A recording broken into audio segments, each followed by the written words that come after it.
दिल्ली चुनाव परिणाम को लेकर राजनीतिक विश्लेषक संजय उपाध्याय ने कहा कि बीजेपी चुनावी मैनेजमेंट में माहिर है, कांग्रेस को आत्मचिंतन की जरूरत है। आम आदमी पार्टी ने जनता के बीच अपने वादों और मूल मुद्दों से भटक गई है। भ्रष्टाचार में लिप्त गिरती कानून व्यवस्था के कारण जनता में अपना विश्वास खोया है। इस चुनाव में क्षेत्रीय पार्टियों ने भी अपनी उपस्थिति दर्ज नहीं कर पाई। मिल्कीपुर उपचुनाव के परिणाम पर उपाध्याय ने कहा, जनता जागरूक है। एक रिपोर्ट रविंद्र मिश्रा के साथ। देखिए, ये एक स्वाभाविक रिजल्ट है, इसमें कोई अप्रत्याशित रिजल्ट हमको नहीं लगता।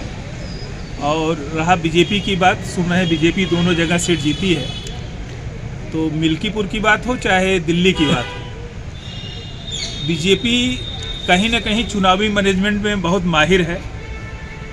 और बीजेपी के लोग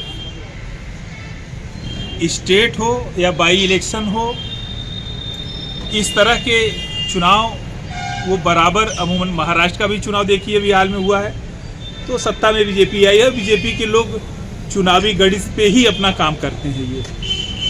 और रहा केजरीवाल की बात, तो कहीं ना कहीं आप पार्टी भी जिन वादों, जिन मुद्दों, जिन सिद्धांतों, जिन कैरेक्टर को लेके आई हो जनता के बीच में, विगत सालों में वो अपने विश्वास को खोती गई।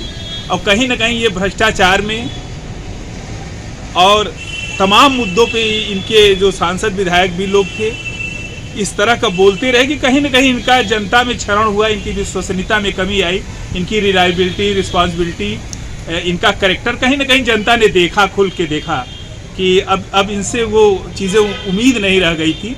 तो परिवर्तन तो हमेशा होता है, स्वाभाविक भी है परिवर्तन होना। और ये परिवर्तन नई संभावनाओं को शायद तलाश रही है। हाँ, एक दुखद पहलू इसमें ज़रूर है कि कांग्रेस का देख रहे हैं, इसमें कहीं कुछ दिख नहीं रहा है।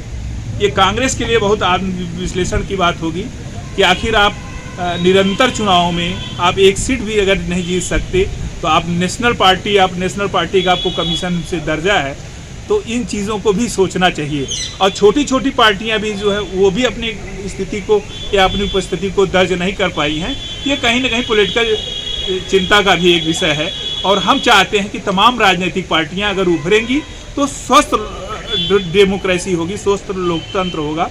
और किसी भारतीय संविधान हो या लॉ एंड ऑर्डर हो, जब तमाम तरह के लोग होंगे, तमाम तरह की पार्टियां होंगी, तमाम तरह के लोग आएंगे, शामिल होंगे, तब जाके ये मजबूत लोकतंत्र होगा। जिस हिसाब से इसके सांसद, विधायक, मंत्री अमूमन जेलों में ही जाते रहे, जेल से या तो बाहर, अंदर बाहर, अंदर बाहर।